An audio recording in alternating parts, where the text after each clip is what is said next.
ఇవి ఆలోచించాల్సిన విషయం. ఇంకో విషయం ఏంటంటే కరెంటు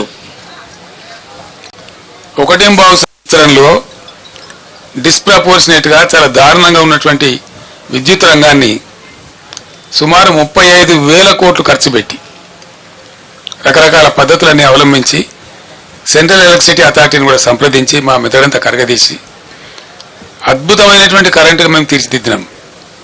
భారతదేశంలో అన్ని రంగాలకు 24 గంటలు ఒక సెకండ్ కూడా కరెంటు పోకుండా ఏర్పాటు చేసినటువంటి ఘనత మా ప్రభుత్వానికి. అది మీరందరూ అనుభవించినారు, మీరందరూ చూసినారు. ఆనాడు కరెంటు పోతే వార్త, ఇవాళ కరెంటు ఉంటే వార్త అనే కాడికి వచ్చింది. ఇది ఎందుకు వస్తుందండి నాకు అర్థం కాదు. ఒక సెటిల్డ్ సిస్టమ్. విద్యుత్ అనేది చిన్న విషయం కాదు కదా, నోటి మాటలు కాదు కదా, కట్టుకథలు పిట్టకథలు కాదు కదా. ఒక అద్భుతమైన వ్యవస్థ. దాన్ని తీర్చిదిద్ది 7.5-8 ఏళ్ళు అద్భుతంగా మేము మొత్తం ప్రజలకు సరఫరా చేసినాం. కమర్షియల్ కావచ్చు, డొమెస్టిక్ కావచ్చు, అగ్రికల్చర్ కావచ్చు, ఇండస్ట్రీ కావచ్చు, ఐటీ కావచ్చు, ఇంకా మరి ఇతర రంగమైన కావచ్చు. అందరికి కూడా ప్రజలందరికీ కూడా 24/7 పవర్ అద్భుతంగా సప్లై చేసిన ఒకే ఒక్క రాష్ట్రం భారతదేశంలో తెలంగాణ, అగ్రగామి రాష్ట్రం. మరి ఆ రాష్ట్రానికి ఏం చెదలు పట్టింది అలా 100 రోజులలో ఇంత అస్తవ్యస్తమైంది? దీని ఉన్న తమాషా ఏంది? కొత్తగా నడిపించేది ఏం లేదు, కొత్తగా మొదలు మోసేది లేదు, కట్టెలు కొట్టేది లేదు, కొత్తగా పెద్ద గడపడలు పట్టి తవ్వేది లేదు. ఉన్న వ్యవస్థ ఉన్నట్టు జరిగించలేని అసమర్థత ఏంది, అశక్తత ఏంది? కట్టిన ఇల్లు పెట్టిపోయి కదా, దాన్ని నడిపించే తెలివి కూడా లేకపోతే ఎట్లా? అంటే మనకు స్పష్టంగా దీన్ని బట్టి అర్థమవుతున్నది ఏంటంటే ఇప్పుడున్నటువంటి రాష్ట్రాన్ని పరిపాలిస్తున్నటువంటి పార్టీ ప్రభుత్వం యొక్క అసమర్థత, అవివేకం, తెలివి తక్కువతనం, అవగాహన రాహిత్యం, దేన్ని ఎట్లా వాడాలనో తెలియనటువంటి ఒక అర్భకత్వం మనకు స్పష్టంగా కనపడతా ఉంది. ఉన్న కరెంటును వాడుకోవడం తెలివి లేదు, ఉన్న మిషన్ భగీరథ వాడుకునే తెలివి లేదు. అద్భుతంగా వచ్చినటువంటి హైదరాబాద్ నీళ్లు మళ్ళా ఇలా వాటర్ బిల్స్ వస్తూ ఉన్నాయి, ట్యాంకర్లు వ్యాపారం జరుగుతూ ఉంది, కొనలేక జనం చేస్తూ ఉన్నారు.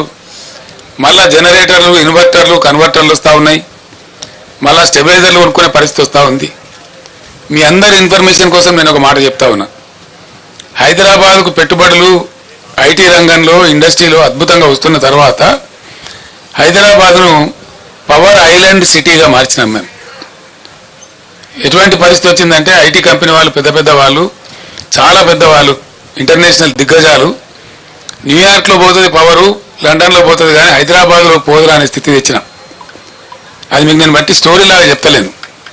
దాన్ని ఏం చేసినామంటే బీఆర్ఎస్ ప్రభుత్వం వచ్చిన కొత్తలో ఈ రాష్ట్రంలో నేషనల్ గ్రిడ్కు మన రాష్ట్రం కనెక్టెడ్ లేకుండే, అనుసంధానం లేకుండే.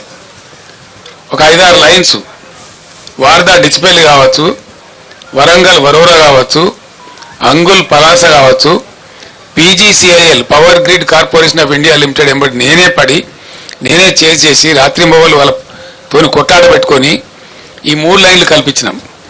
దాంతో టోటల్ తెలంగాణ రాష్ట్రం, ఏపీ రాష్ట్రం కూడా మనతో పాటుగా national power గ్రిడ్కి అనుసంధానమైనాం.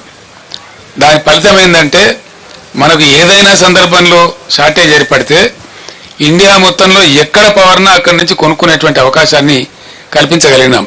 Number 1.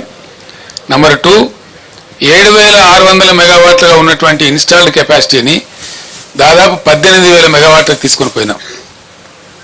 In addition to that 1,600 రామగుండంలో, 4,000 Yadadri thermal స్టేషన్లో, అంటే 5,600 మెగావాట్ల పవరు ఇంకా అడిషనల్గా వచ్చేటువంటి సదుపాయాన్ని కూడా కల్పించినాం. మొన్ననే ఎన్టీపీసీ 1,600 మెగావాట్లు ప్రధానమంత్రి స్వయంగా వచ్చి డెడికేట్ చేసినాడు. నేను వాళ్ళు ఎంబడబడి తరిమి దాన్ని చేయించిన ఆ రోజు 10 సార్లు నేనే రామగుండం వెళ్ళి మీకు ఏం కావాలో, రాష్ట్ర ప్రభుత్వం నుంచి ఏం సహకారం కావాలని చెప్పి అడిగి పర్సూ చేసి దాన్ని కంప్లీట్ చేయించినాం.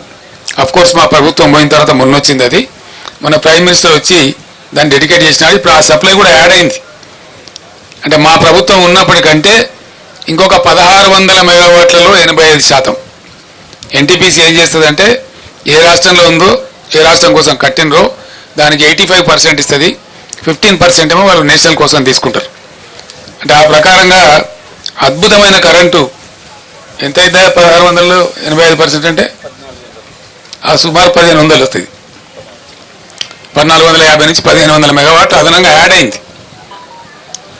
చేస్తే ఈ ప్రభుత్వం పట్టించుకొని చేస్తలేదు, కానీ ఈ పాటికి యాదాద్రిలో కూడా 1-2 యూనిట్లు వచ్చే అవకాశం కూడా ఉండే. అంటే ఇక్కడ 1500-1600 వచ్చే అవకాశం ఉండేది మన సొంతం. దీని నుంచి ఒక యూనిట్ కూడా బయటకి ఇచ్చే అవసరం లేదు.